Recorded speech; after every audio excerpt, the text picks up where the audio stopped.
안녕하세요. 7장의 첫 번째 이야기는 율법과 우리입니다. 7장은 그리스도와 연합된 자들의 율법의 문제에 대한 말씀입니다. 로마서의 배경에서도 나누었던 것처럼 당시 유대인 성도들 중 많은 사람들이 율법의 열성이었습니다. 그러므로 할례를 비롯한 율법의 문제는 성도들에게 많은 혼란을 주었습니다. 바울은 그 율법을 명확하게 하기 위하여 로마서에서 자주 율법을 언급하였습니다. 특별히 로마서 7장은 전체가 율법에 대한 말씀입니다. 먼저 율법과 우리의 관계를 말씀하고 다음은 그 율법이 무엇인가에 대해서 설명합니다. 오늘은 율법과 우리의 관계를 말씀하는 그 부분을 살펴보도록 하겠습니다. 먼저 사람이 살 동안만 주관하는 법입니다. 1절에서 3절입니다. 형제들아 내가 법하는 자들에게 말하노니 너희는 그 법이 사람이 살 동안만 그를 주관하는 줄 알지 못하느냐. 남편이는 여인이 그 남편 생전에는 법으로 그에게 매인받으나 만일 그 남편이 죽으면 남편의 법에서 벗어나느니라. 그러므로 만일 그 남편 생전에 다른 남자에게 가면 음녀라. 그러나 만일 남편이 죽으면 그 법에서 자유롭게 되나니 다른 남자에게 갈지라도 음녀가 되지 아니하느니라. 바울은 먼저 법하는 자들에게 말한다고 합니다. 이 말씀에서 법은 노모스인데 앞에 정관사가 없습니다. 그러므로 율법이 아니라 일반적인 법을 의미함을 알 수 있습니다. 개역개정 성경의 번역도 법이라고 하였습니다. 당시 로마에는 로마의 법이 있었습니다. 그는 이어서 너희는 그 법이 사람이 살 동안만 그를 주관하는 줄을 알지 못하느냐라고 말합니다. 어느 나라의 법이든 대부분의 법은 사람이 살 동안만 그를 주관합니다. 당시 로마의 법도 그러했을 것입니다. 간혹 어떤 법은 죽은 자에게 요구하는 세금의 법들이 있기도 했습니다. 하지만 그것도 살아있는 사람이 징수할 뿐 죽은 자와는 상관이 없는 법입니다. 그것은 법을 아는 자는 모두가 아는 사실입니다. 그리고 그는 부부의 법으로 남편이 있는 여인이 그 남편 생전에는 법으로 그에게 매이지만 그 남편이 죽으면 남편의 법에서 벗어난다고 말합니다. 남편이 있는 여인은 그 남편 생전에는 그에게 매이게 됩니다. 하지만 그 남편이 죽으면 남편의 법에서 벗어납니다. 이 말씀에서도 벗어나는이라는 무용지물이 됨을 의미하는 카타르게오가 사용되었습니다. 남편이 죽으면 아내는 법적으로 남편에 대한 책무나 의무로부터 벗어나게 됩니다. 아내에게 그 남편에 대한 그 법은 효력이 없어집니다. 현재 대부분의 법이 그러한 것처럼 당시 로마의 법도 그러했습니다. 3절에서 그는 구체적으로 말합니다. 만일 남편 생전에 다른 남자에게 가면 음녀이지만 남편이 죽으면 그 법에서 자유롭게 되어 다른 남자에게 갈지라도 음녀가 되지 않는다는 것입니다. 이는 법하는 자들은 다 아는 사실입니다. 바울은 율법과 우리의 관계를 말하기 위하여 법은 사람이 살 동안만 그를 주관함과 남편이 죽으면 아내는 그 남편의 법에서 벗어남을 말하고 있습니다. 이제 율법과 우리입니다. 4절에서 6절입니다. 먼저 4절 말씀입니다. 그러므로 내 형제들아 너희도 그리스도의 몸으로 말미암아 율법에 대하여 죽임을 당하였으니 이는 다르니 곧 죽은 자 가운데서 살아나신 이에게 가서 우리가 하나님을 위하여 열매를 맺게 하려 함이라. 바울은 내 형제들아 너희도 라고 말합니다. 로마의 성도인 그들입니다. 이 말씀은 우리에 대한 말씀입니다. 그는 너희도 그리스도의 몸으로 말미암아 율법에 대하여 죽임을 당하였다고 합니다. 우리는 그리스도의 몸으로 말미암아 율법에 대하여 죽임을 당하였습니다. 우리를 대속하기 위하여 주신 그리스도의 몸으로 말미암아입니다. 4절부터 노모스는 정관사와 함께 사용되었습니다. 율법입니다. 언약의 대표이신 그리스도께서 죄가 되셔서 율법으로 모든 인류에게 내려진 유죄 판결의 형벌을 대신 받으셨습니다. 그러므로 율법은 더 이상 요구할 것이 없습니다. 우리를 거스르고 불리하게 하는 법조문으로 쓴 증서를 지우시고 제하여 버리사 십자가에 못 박으셨습니다. 골로새서 2장 14절. 또한 우리도 세례로 그분의 죽음에 연합되어 그분과 함께 죽었습니다. 그러므로 우리도 율법에 대하여 죽임을 당하였습니다. 율법이 죽은 것이 아니라 우리가 죽었습니다. 그 법은 사람이 살 동안만 그를 주관한다고 하였습니다. 동일하게 모든 사람을 죄 아래 가두었던 율법은 우리가 죽었으므로 더 이상 우리를 주장할 수 없습니다. 우리는 율법과 관계없게 되었습니다.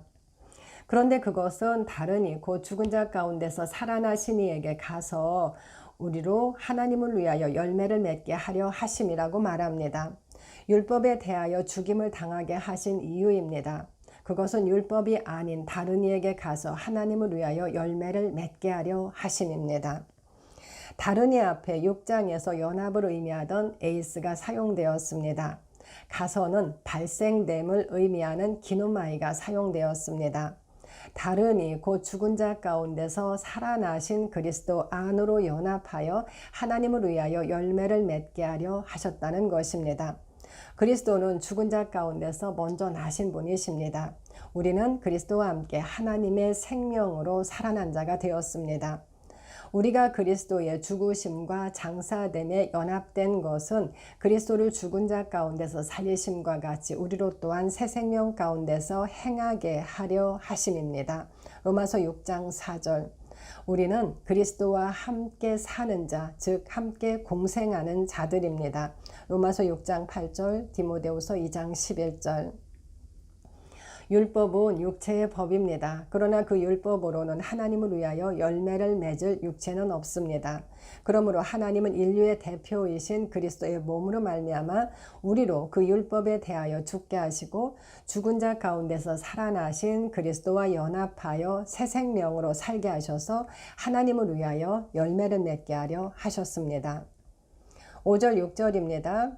우리가 육신에 있을 때에는 율법으로 말미암는 죄의 정욕이 우리 지체 중에 역사하여 우리로 사망을 위하여 열매를 맺게 하였더니 이제는 우리가 얽매였던 것에 대하여 죽었으므로 율법에서 벗어났으니 이러므로 우리가 영의 새로운 것으로 섬길 것이요 율법 조문에 묵은 것으로 아니할지니라. 이 말씀 앞에도 이유를 말하는 가르가 사용되었습니다. 왜냐하면 그것은 우리가 육신에 있을 때에는 율법으로 말미암는 죄의 정욕이 우리 지체 중에 역사하여 우리로 사망을 위하여 열매를 맺게 하였기 때문이라는 것입니다. 이 말씀은 4절 우리로 그리스도와 연합하여 죽어 율법에 대하여 죽임을 당하게 하셨고 그리스도와 연합하여 살아서 하나님을 위하여 열매를 맺게 하신 이유에 대한 말씀입니다. 그것은 우리가 육신 안에 있으면서 율법을 통하여 사망을 위하여 열매를 맺고 있었기 때문입니다. 바울은 육신에 있을 때를 말합니다. 앞절에서 그리스도의 몸을 말한 바울은 육신을 말합니다. 4절에서 몸은 소마가 사용되었고 이 말씀에서 육신은 사르크스가 사용되었습니다. 바울은 그의 서신들에서 이 두 가지로 몸을 표현하였습니다.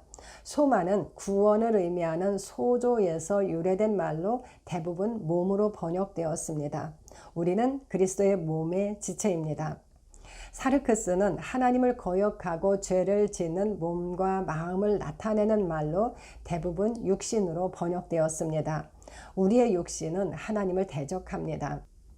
본래 사람은 영이신 하나님과 교제하는 존재로 영 안에 있었습니다. 그는 마음으로도 하나님을 아는 살아있는 혼이었습니다.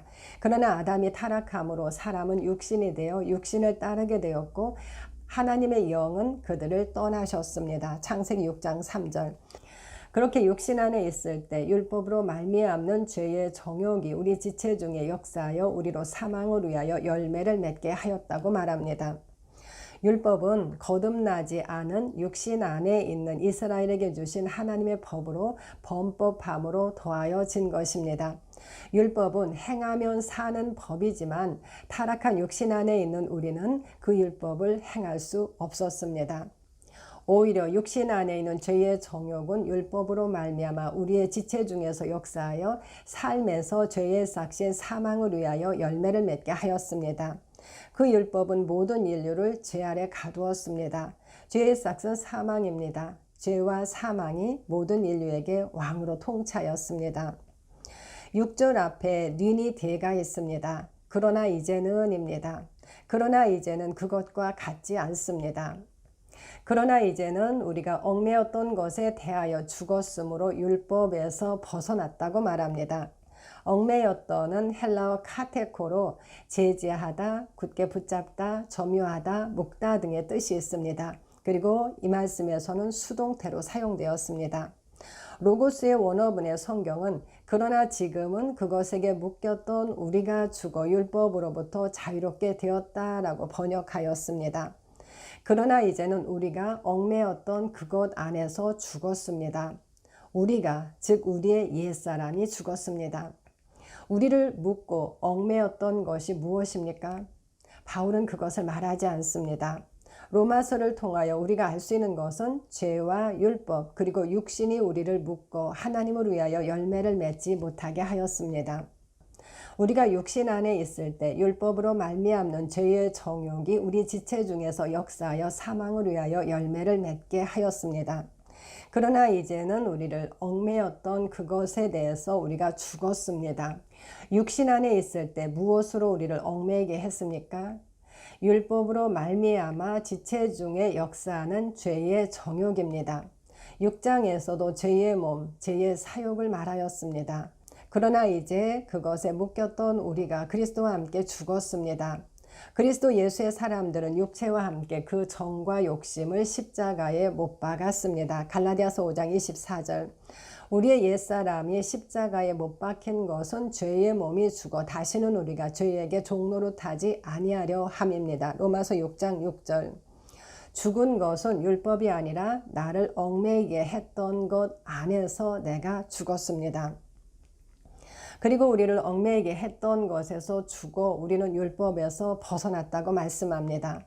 벗어났으니는 2절에서와 같이 카타르게오가 사용되었습니다. 율법은 여전히 존재하지만 그 율법은 우리에게 효력이 없습니다.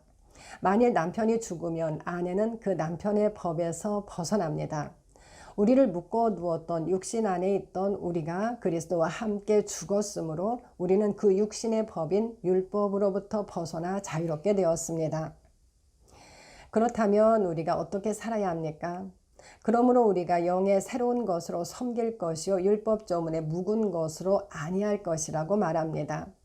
율법 조문에 묵은 것과 영의 새로운 것이 대조됩니다. 율법 조문에 묵은 것은 옛 언약의 법으로 육신의 법입니다. 더 좋은 언약인 새 언약의 법은 영의 법입니다.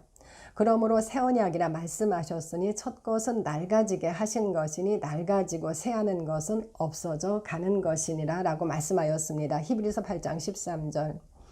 그러므로 이제 옛 언약의 법인 기록된 낡은 율법 조문에 따라 살 것이 아니라 새 언약의 백성으로 하나님과 연합된 영의 새로운 것으로 살아야 한다고 말씀합니다. 우리가 그리스도와 함께 죽었으므로 율법은 우리에게 효력이 없습니다. 우리는 율법 아래 있지 않습니다. 우리는 그리스도의 일으켜짐에 연합되어 그리스도 안에서 새 생명으로 존재합니다. 우리는 그리스도와 함께 삽니다. 하나님의 성령은 우리 안에 계십니다. 그리스도께서 우리 안에 계시면 몸은 죄로 말미암아 죽은 것이지만 영은 의로 말미암아 살아 있는 것입니다. 로마서 8장 10절. 이제 우리는 육신 안에 있지 않고 영 안에 있습니다. 그러므로 영의 새로운 것으로 섬겨야 합니다. 하나님은 우리를 그리스도의 새 생명에 연합하여 하나님을 위하여 열매를 맺게 하려 하셨습니다. 로마서 7장 4절. 갈라디아서에 기록된 같은 말씀입니다. 갈라디아서 2장 19, 20절입니다. 내가 율법으로 말미암아 율법에 대하여 죽었나니 이는 하나님에 대하여 살려 함이라. 내가 그리스도와 함께 십자가에 못 박혔나니 그런즉 이제는 내가 사는 것이 아니요 오직 내 안에 그리스도께서 사시는 것이라. 이제 내가 육체 가운데 사는 것은 나를 사랑하사 나를 위하여 자기 자신을 버리신 하나님의 아들을 믿는 믿음 안에서 사는 것이라. 바울은 갈라디아 교회에 보내는 편지에서 자신이 율법으로 말미암아 율법에 대하여 죽었다고 말합니다. 그리고 그것은 하나님에 대하여 살려 함이라고 말합니다. 하나님에 대하여 살기 위해서는 의로워져야 합니다. 그러나 율법은 우리를 죄로 몰아갑니다. 그러므로 하나님에 대하여 살기 위하여 율법으로 말미암아 율법에 대하여 죽었다는 것입니다. 어떻게 율법에 대하여 죽었습니까? 그는 내가 그리스도와 함께 십자가에 못 박혔나니 라고 말합니다. 우리는 율법으로 말미암아 죽으신 그리스도와 함께 죽었으므로 그리스도와 함께 율법에 대하여 죽은 자가 되었습니다. 이 말씀은 우리가 그리스도의 몸으로 말미암아 율법에 대하여 죽임을 당하였다는 로마서 7장 4절과 같은 말씀입니다. 그러므로 이제 내가 사는 것은 내가 사는 것이 아니라 오직 나와 연합되신 그리스도께서 사시는 것이라고 말합니다. 나의 옛사람은 그리스도와 함께 죽고 나는 그리스도의 생명으로 삽니다. 이제 우리가 육체 가운데 사는 삶은 나를 사랑하사 나를 위하여 자기 자신을 버리신 하나님의 아들을 믿는 믿음 안에서 사는 것입니다. 율법을 지키면서 사는 삶이 아니라 영이신 말씀을 믿는 믿음으로 사는 것입니다. 우리는 하나님을 위하여 열매를 맺기 위해 새 생명인 영의 새로워진 것으로 섬겨야 합니다. 그러므로 로마서와 갈라디아서는 육신이 아니라 영을 따라 살 것을 말씀합니다. 바울은 이렇게 율법과 우리의 관계를 설명하였습니다. 육신을 따르던 우리의 옛사람이 그리스도와 함께 죽고 그리스도와 함께 영의 새 사람으로 태어났습니다. 죄와 율법의 지배를 받고 육신 안에 살던 우리의 옛사람이 죽었으므로 우리는 율법에 대하여 죽임을 당한 자들입니다. 우리도 남편이는 여인이 남편이 죽어 그 남편의 법에서 벗어나듯 율법에서 자유롭게 되었습니다. 그리스도와 함께 영의 새 생명으로 살아난 우리는 율법 조문이 아니라 영의 것으로 섬기는 자들입니다. 우리는 죽은 자 가운데서 살아나신 그리스도와 연합된 새 생명 안에서 영의 새로운 것으로 하나님을 위하여 열매를 맺어야 합니다. 로마서는 영을 따라 사는 것은 8장에서 말씀하고 다음 절부터는 율법이 무엇인가에 대해서 설명합니다. 다음 영상에서는 그 부분을 나누도록 하겠습니다. 감사합니다.